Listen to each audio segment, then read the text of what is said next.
This week, President Biden announced a plan to streamline the process of admitting Ukrainian refugees into the United States. The new program will require Ukrainians to have a sponsor in the U.S. who can, quote, attest to their ability to support them. This builds on Biden's earlier promise to welcome 100,000 Ukrainians fleeing the war. Now, the United Nations says more than 5.1 million people have fled Ukraine since the start of the conflict, and even more are displaced inside the country.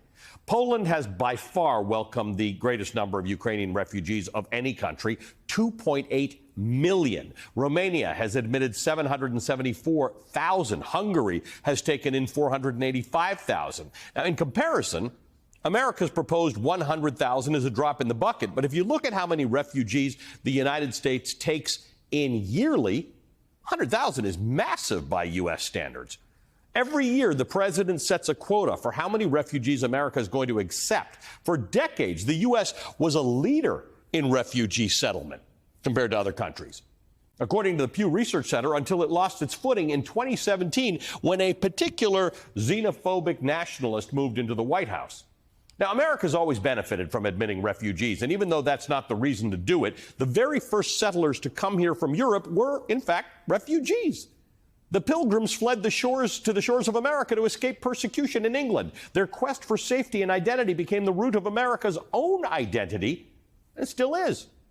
From the birth of this nation, different presidential administrations have varied on their effectiveness and their humanity toward refugees, immigrants, or even American citizens of different origins.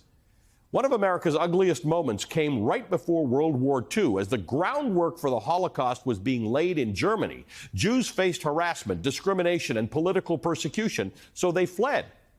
The SS St. Louis, a ship full of more than 900 mostly Jewish refugees, sailed toward the Florida coast after being denied landing in Cuba. The ship was then turned away by America. Those 900 Jews were sent back to an uncertain fate in Europe, and for about one-third of the St. Louis passengers, America's rejection was a death sentence. In 1945, after World War II, President Harry Truman attempted to make things right with the Truman Directive, an executive order using existing immigration laws to advocate for refugees coming into the United States from Europe and the former Soviet Union. From 1949 to 1952, about half the 900,000 immigrants who entered the United States were considered displaced persons. Fast forward to 1956, the Hungarian Revolution sparked another presidential directive.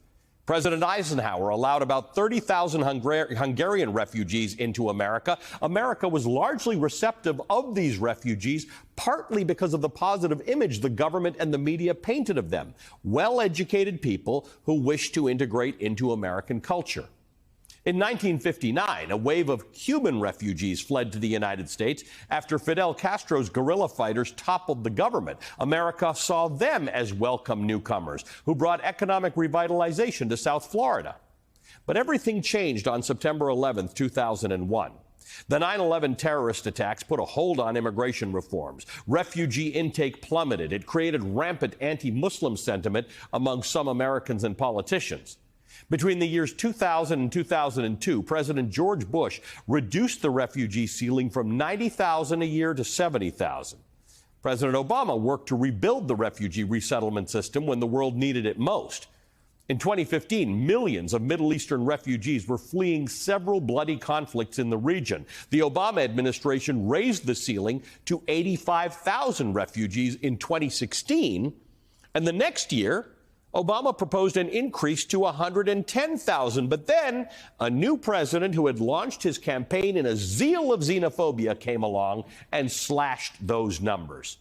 By 2020, the American refugee cap was just 18,000 a year, the absolute lowest in U.S. history, at a time when America had received its highest number of applicants ever, mostly from Central America. Under the Trump administration and in the minds of many Americans today, there was this assumption that refugees pose a national security threat to the United States, a false narrative that letting people in exposes America to danger. Interestingly, this is not the conversation that you'll hear around Ukrainian refugees. No one's assuming that these Ukrainian women and children are criminals or terrorists. That rhetoric does seem reserved solely for black and brown migrants. This is just a snapshot of America's fraught history with refugees. There are not enough hours in the day, let alone in this show, to cover all the world's displaced people and the conflicts that have chased them from their homes, though we try hard to keep our light shining on them on this show. America has always been better off because of the immigrants and refugees who settle here. Always. They typically come here ready to participate in what they believe to be the liberties that exist in America. Refugees are not a burden. They are an opportunity.